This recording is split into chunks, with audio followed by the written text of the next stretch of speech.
Probleemid hoiab ära kvaliteet alkomeeter Alkoscan. Uuri lisa www.alkomeeter.com.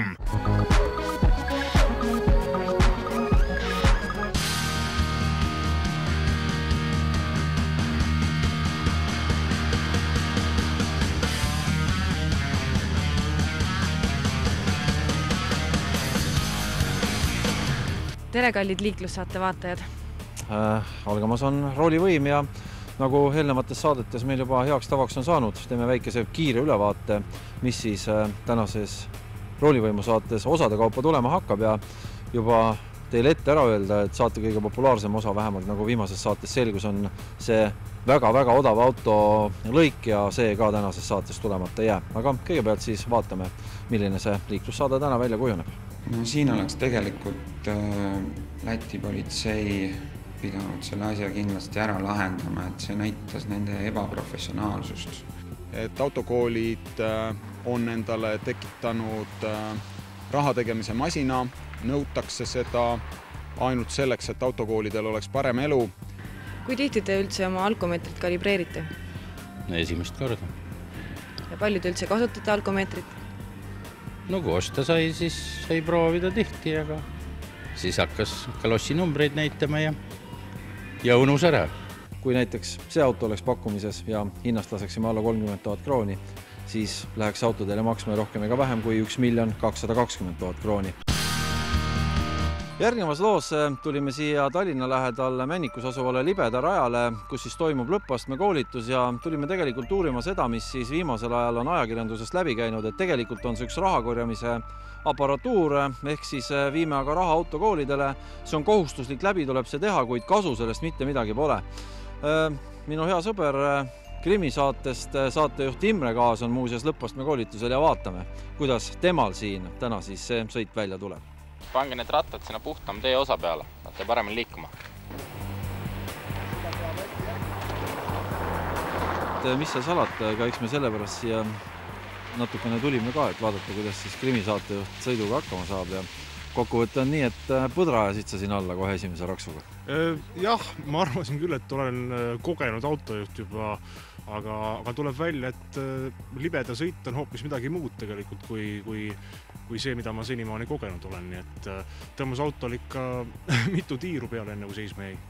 No nüüd selles mõttes hakkab nagu paremaks minema.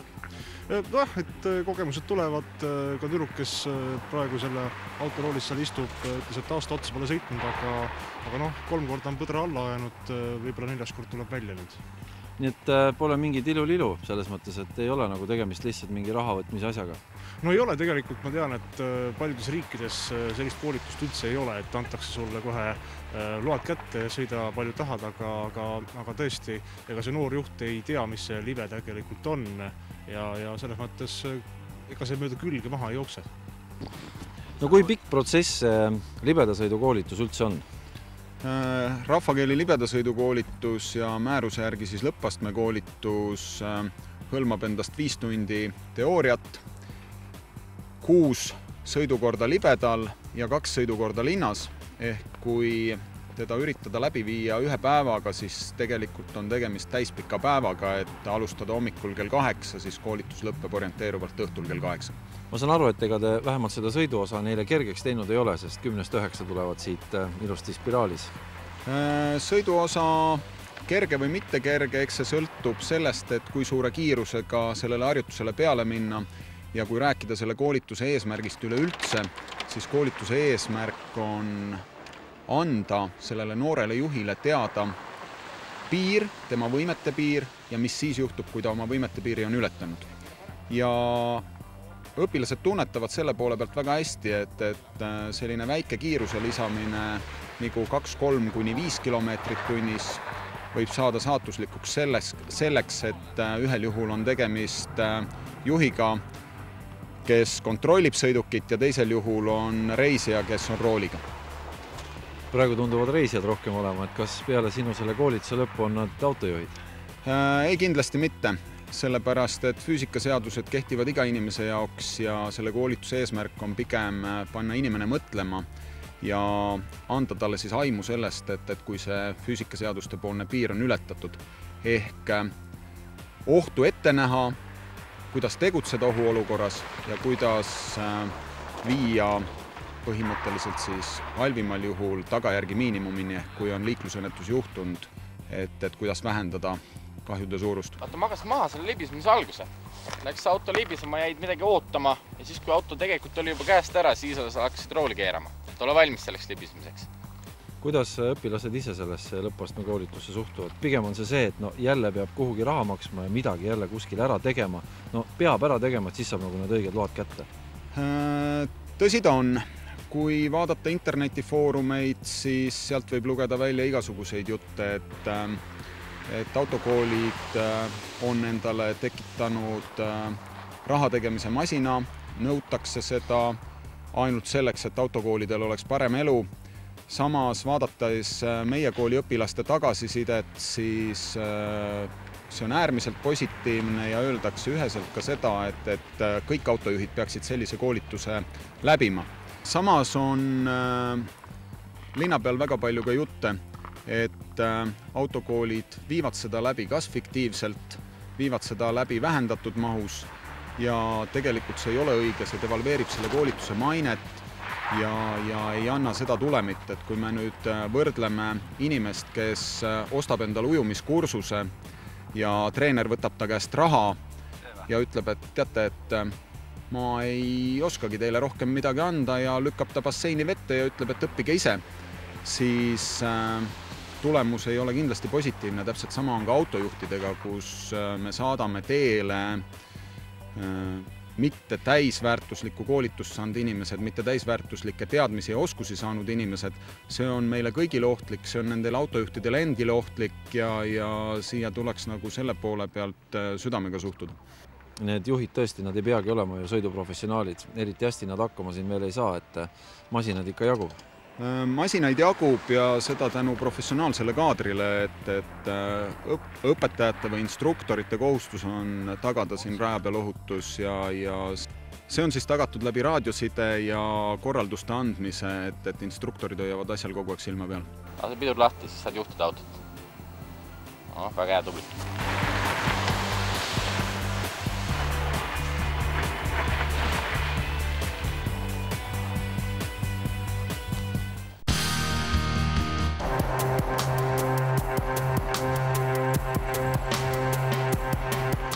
Kell 7.45 toimus Tallinnas avarii, kus osales 3 sõiduautot ja liinibuss. Tiheda liiklusega Laagna teel põhjustas õnnetuse suunaga kesklinna poole liikunud sõiduauto Audi A4 juht, kes riivas ümberreastumisel sõiduautot Audi 80 ning veel ühte sõiduautot Toyota RAM4.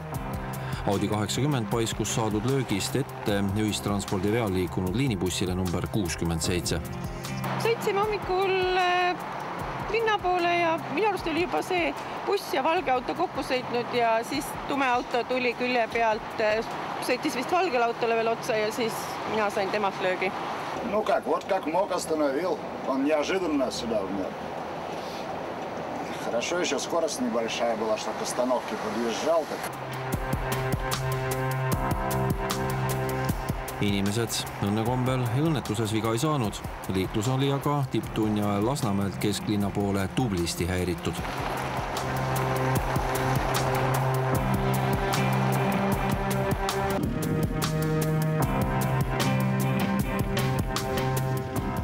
Pisut enne keskpäeva juhtus liiklusõnnetus Tallinn-Paldiski maantee 21. kilomeetril, kui Kiia küla ja Tutermaa vahelisel teelõigul põrkasid kokku Volkswagen Caddy ning Volkswagen Polo.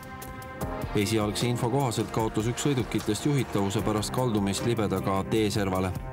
Liiklusõnnetuses said viga 3 Caddys viibinud, raskemat viga sai sõidukit juhtinud 49-aastane mees ja kergemaid vigastusi kaasreisijad, 58-aastane naine ja 69-aastane naine.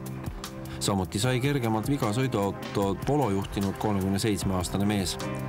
Praeguse info kohaselt olid turvavööd kindlasti kinnitatud sõidukis ees istunud inimestel, mis neid ka siis halvimast päästis. Õnnetuspaigas oli liiklus üle tunni tõsiselt häiritud. Politsei suunas masinad ümber sõidule.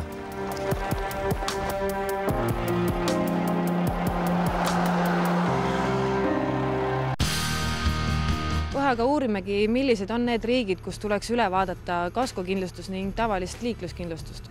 Kaskokindlustust Euroopa Liitu reisides tegelikult keegi ei nõua, see on vabatahtlik kindlustusliik, nagu ka Eestis.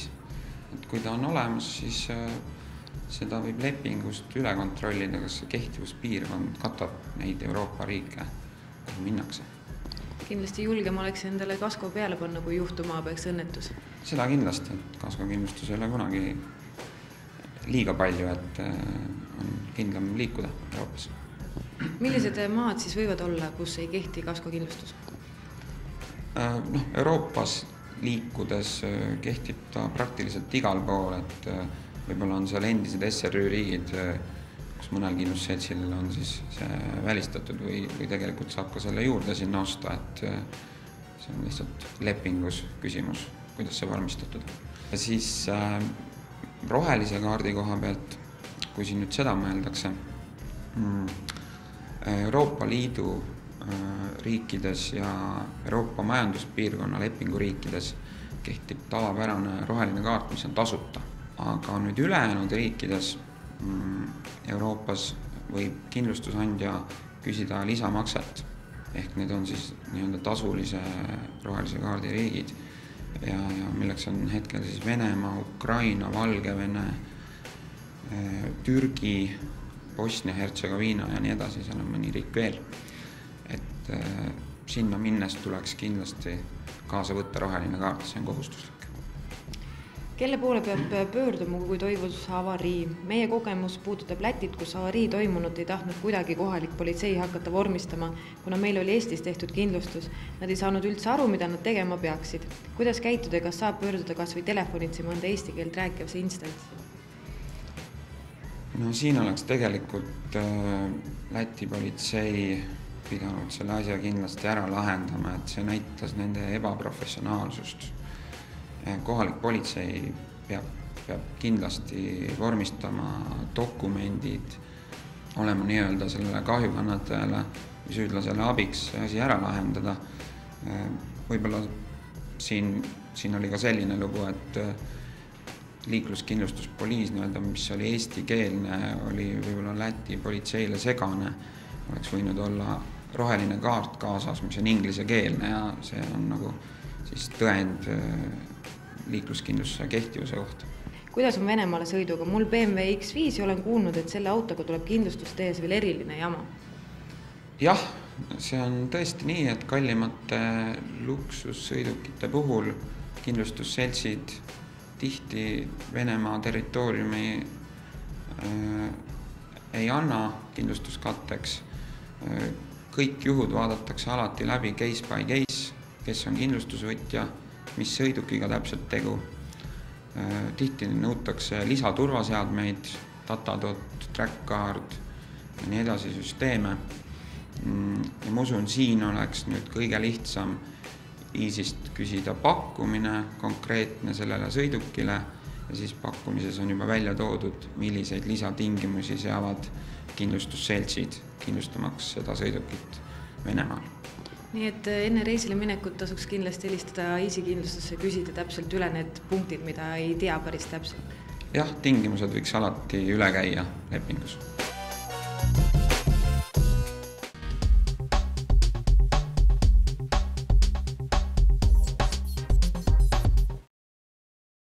Probleemid hoiab ära kvaliteet alkomeeter Alkoskan. Uuri lisa www.alkomeeter.com.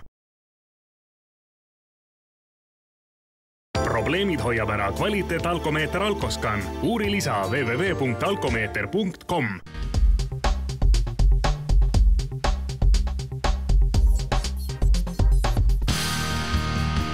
Kui nüüd järgnevas loos, kus me siis räägime taas ühest odavast autost spetsiaalselt pakkumisest roolivõima vaatajatele, siis kui näiteks see auto oleks pakkumises ja hinnast laseksime alla 30 000 krooni, siis läheks auto teile maksma rohkem ega vähem kui 1 220 000 krooni.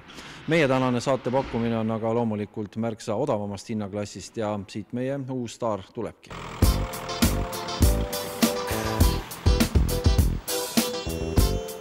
Aeg on siis jälle nii kaugel, et peaks siis selle nädala hittauto üle vaatama, et aga enne kui selle juurde tuleme, siis kuidas meil eelmise nädala Chrysleril läks? Eelmise nädala Chrysleriga läks siis nüüd sedamoodi, et jõudis vaevalt saade kell 5 ära lõppeda, kui meile kliendid helistasid juba ja soovisid seda osta. Et küll oli kahjuks tegemist laupäeva õhtupoolikuga, et diili nii-öelda laupäeval lukku ei õnnestunud lüüa, aga esmaspäeva hommikuks oli auto broneeritud ja tänaseks on ta müüdud. No, ma arvan, et selles mõttes oleme me tulnud vähemalt hea ideega välja, et asjal on nagu jumet, et selles mõttes huvi on inimeste selliste odavamate autode vastu rohkem tundub. Täna jah, inimestel huvi odavamate autode vastu on ja meie koostöö roolivõimuga on õnnestunud selles plaanis, et oleme saanud endale head kliendid. Kliendid on saanud meilt head ja kvaliteetsed autod ja klient on eriti võitnud sellega, et on saanud hea ja kvaliteetse auto odavalt.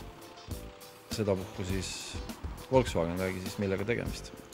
Seda puhku on Volkswagen jah, et oleme jõudnud 3. saateni ja kui esimeses saates näitasime A-klassi Mercedest, teises saates siis Chrysler Sebringut, siis täna oleme tulnud Eestis ühe populaarsema auto juurde ja see on Volkswagen Passat. Tegemist on diiselversiooniga, mis on olnud enim populaarne Eestis. 1,9 liitrise mootori ja 74 kilovatise versioonis, mis on siis olnud ka enim müüdud ja populaarsem auto. Mida Volkswageni kohta üldse öelda võib? On ta selline, ma ei tea, lagunev auto, et selles mõttes Saksa autosid muidu küll kiidetakse? See Volkswagen nüüd kindlasti ei ole, et tegemist on klassikalise kvaliteetse Volkswageniga. Et tõesti mingitel perioodidel Volkswagen Passatitel olid probleemid siis veermikuga. Pigem on need tingitud siis meie teedeoludest, mitte sellest, et auto oleks ehitatud või projekteeritud mittekvaliteetsena või oleksid seal mittekvaliteetsed osad. Sellel autol on siis veermiku osa tugevdatud, et tehas on ette näinud, et müüakse ka sellistes kohtades nagu Eesti ja sellistesse oludesse nagu Eesti teed on ja veermiku probleeme ei ole. Tegemist on väga kvaliteetse ja väga töökindla autoga. Ma saan aru, et ma siin natukene taustaks kuulisin, et mida te teete selleks, et teada saada, millises tehnilises seisundis see auto on, et ega ma saan aru, te neid pabereid eriti ei usalda, et uurite otse autofirmast järgi, milline on selle auto ajalugu? Absoluutselt jah, et kontrollime siis tootja poolt nii palju, kui on võimalus ajalugu kontrollida ja teeme ise veel lisaks topelttehnilise kontrolli. See auto on Saksa autost järele vaadatud ja tundub, et kõik on täiesti okei. Jah, selle autoga on kõik korras ja see on kontrollitud. Nii, hind 139 000 silti näen ma seal peal praegu. Jah, see on kuni siis saate eetrisse minekuni, et meie klientidele see auto on 109 000 krooni. Nii et jälle see stabiilne 30 alla? Jah, jälle see stabiilne 30 alla. Ja mis sa kaasa annad? Kaasa nii nagu alati, 2 jooksurehve, registreerimised, ohutuspakett.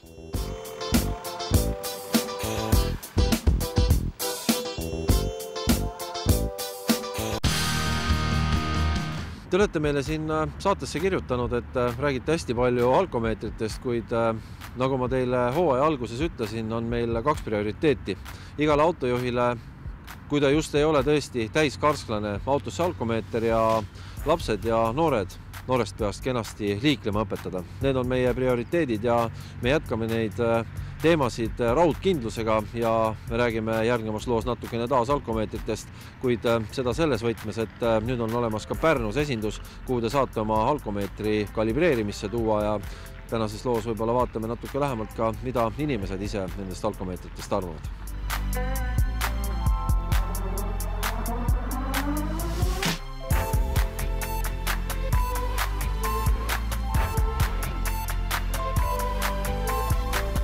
Tahtsime küsida, et tõite oma alkomeetri siia, et mis sellel viga on? Ei näita. Või näitab, mida tahab. Kui tihti te üldse oma alkomeetrit kalibreerite? Esimest korda. Ja palju te üldse kasutate alkomeetrit? No kui osta sai, siis sai proovida tihti, aga siis hakkas kalossi numbreid näitama ja unus ära. Ja kuna nüüd tuli siia selline võimalus, et Pärnus on see kalibreerimise võimalus, kuulsin, tulin ja tõin. Kas see alkomeeter teid roolis ka päästnud ära on? No, ei oskagi öelda. Et on olnud juhtumit, et puhute enne roolimistumist ja on näidandki midagi? No algul, kui sai osta, siis proovisin, siis nagu umbes tead kaua see alkohol ihus püsib. me oleme nüüd ka Pärnus, lisaks Pärnule on täna veel meie hoolduspunktid Rakveres, Narvas, Võrus, kohe varsti avame ka Kuressaares.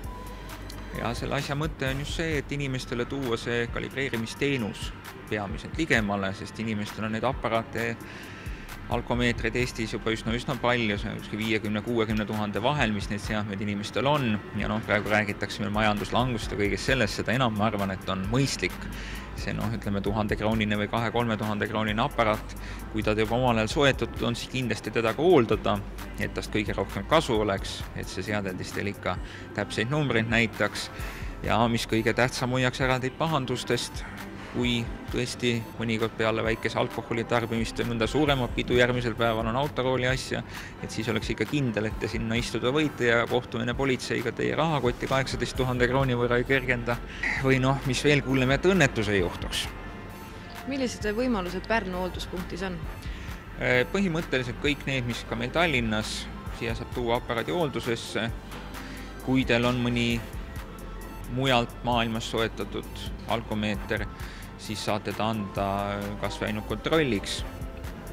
Kõik aparaate ei saa kahjuks hooldada. Meie praktika küll näitab, et need, mis siis ei ole selle Eesti alkomeetrite müüjate liidu poolt tunnustust saanud seadmed ei oma seda hologrammi, siis need enamasti kahjuks suurt midagi ei näita, aga juhtumeid on erinevaid.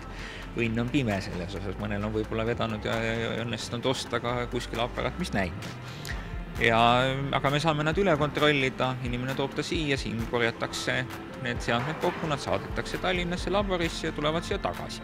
Samamoodi kõik meie regionaalsed esindused, kaasa arvatud seesama Pärnu oma, müüvad kõiki meie poolt pakutavaid alkomeetreid ja ka narkotestreid. Ja loomulikult oskavad meie kohapealsed töötajad ka selle kohta põhjalikku infot ja nõu anda, missugust aparaati soetada, kuidas teda kasutada. Nüüd talvisel ajal näiteks, et ei ole päris tark tegu teda autos hoida, et ei ole tark tegu teda sauna eesruumis hoida ja kõik sellised tehnilised ja ka inimlikud üksikasjad, mida siis ta oskab inimesele head nõu anda. Kaua alkomeetri kalibreerimisega aega läheb, et palju inimene aega peab varuma, et ilma alkomeetrita on? Keskelt läbi nädal, mis nüüd puudutab need regionaalseid esindusi, siis siin võib rehkendada ka võib juhtuda, et on see ka 1,5 nädalat, see natukene sõltub sellest logistikast, et kui kiiresti see asi jõuab meie Tallinna laborisse ja kui kiiresti tagasi siia, aga senise statistika järgi jääb ta ka siin selle nädala piiresse.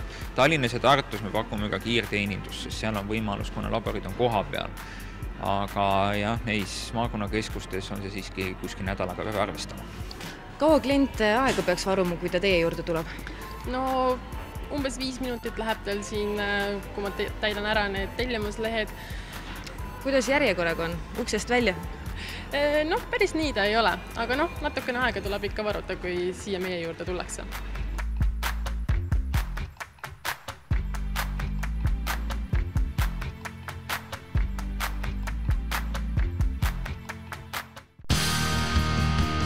Selline siis meie tänane liiklussaade Roolivõim oli ja kõikidele inimestele, kes tahavad omada alkomeetrit ja tehnikamaailma poole aasta tellimust, tasub tähelepanelik olla, sest küsimus just siit tuleb.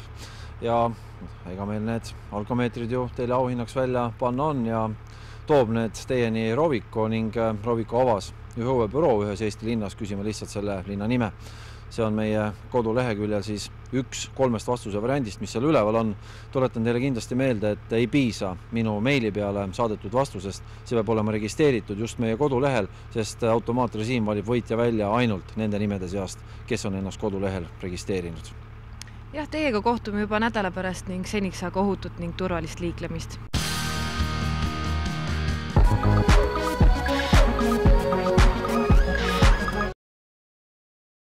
Probleemid hoiab ära kvaliteet alkomeeter Alkoskan. Uuri lisa www.alkomeeter.com.